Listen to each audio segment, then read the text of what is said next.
Serikali iko na mkono mrefu.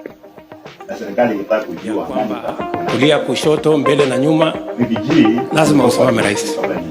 In the GNZ we bring for you news in the most simplified manner. We are able to read between the lines together, and we are able to join the dots. We are able to find the missing puzzle.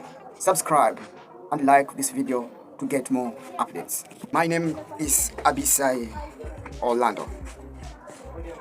Serikali iko na mkono mrefu. Na serikali inataka kujua nani rafiki wa nani serikali itajua. BBG alikuwa kwa administration kabla niingie kwa administration. Si ndio utawala. BBG sijawahi kuongea na Rigathi kwa simu hata siku moja. Au bila Rigathi wakati alikuja matanga ya wakiwa hapa ndiye alikuwa anaambia Natembeya nisaidie namba yako ya simu.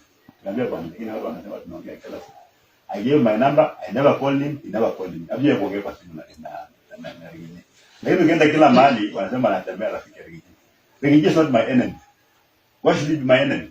Mimi sina vita na yeye.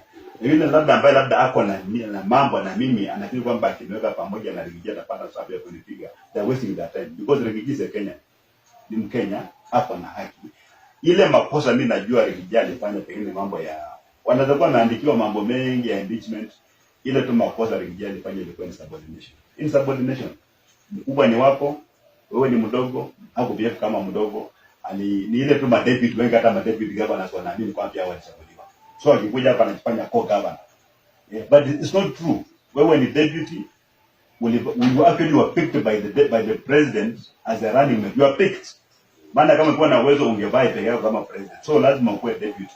Ukianza kukua co-equal inaanza kuleta matatizo. And that's why Rigathi alitolewa tu. Hata mimi singeweza kukubali hiyo. Anatoa president wa Nairobi ama hapa nende my deputy pia anatoa yake sio wapi. Hiyo hatuwezi kaa kwa pamoja. It's not possible. He failed that test. Hiyo tu peke yake. So watu wengine waanze kuacha kupiga kifua na kusema tutafanya hivi tutafanya. Hapana, we don't go out there sema huyu mtu sio rafiki yangu na mchiko sababu tunasema tunasemekana mnayo utakuja kubonga. The only question is bwana unasema Natembeya rafiki ya Rigathi una insist. Why you insisting?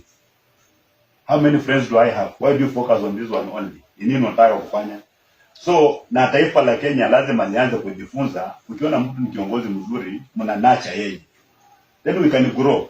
Lakini Kenya hiyo watakiona anachipuka namna hiyo. Sasa ni kwanza kutafuta bila watakukata miguu, bila watakumaliza, bila watafanya nini? How will never grow. They say Rigathi is a truthful man. He calls himself so. Yes. Here in Western they say Natembeya is a truthful man. He say things as they are. Inaonekana kwamba wanachukiwa sana watu wanaosema. Mzuri mimi I never said I'm a truthful man. Ni wa Kenya wanadai witness. Kwamba I'm a truthful man. Najua watu waweza nipeleke everywhere I work mimi I always say the truth. Yeah. Na mimi wasifiche maana. Sasa naona kuna watu wanaoa kule kitu fulani. Wakati kwa stock theft and nobody talks about it. Hata kwa media hakuna.